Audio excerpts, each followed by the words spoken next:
போதும் சொல்லுங்க.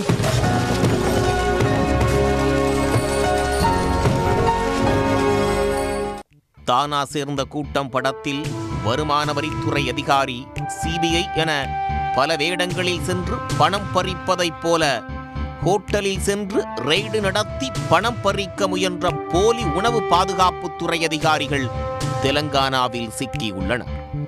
தெலங்கானா மாநிலம் கம்மம் மம்தா சாலையில் உள்ள பிரபல ஹோட்டலில் டிப்டாப் உடையோடு 4 பேர் உள்ளே நுழைந்துள்ளனர்.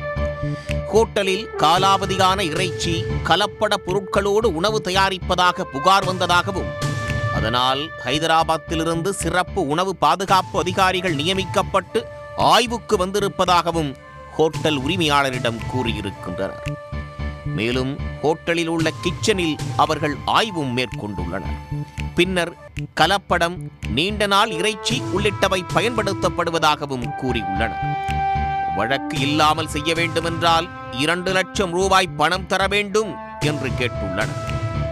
அவர்களின் நடவடிக்கையில் சந்தேகமடைந்த ஹோட்டல் உரிமையாளர் ஜூபர்கான் கம்மம் உணவு பாதுகாப்புத்துறை அதிகாரி கிரண்குமாரிடம் விசாரித்துள்ளார்.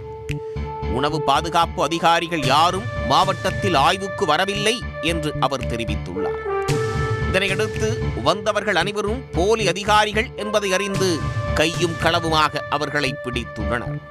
பின்னர் போலீசாருக்கு தகவல் தெரிவித்து அவர்களிடம் ஒப்படைத்துள்ளனர்.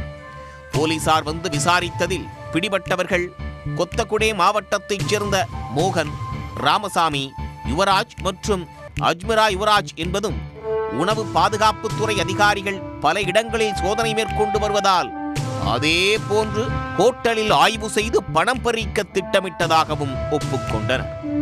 இதனையடுத்து அவர்களை போலீசார் கைது செய்தனர். சன் நியூஸ் வாட்ஸ்அப் சேனலை ஃபாலோ செய்யுங்கள். QR கோடை ஸ்கேன் செய்து சன் நியூஸோடு இணைந்திருங்கள்.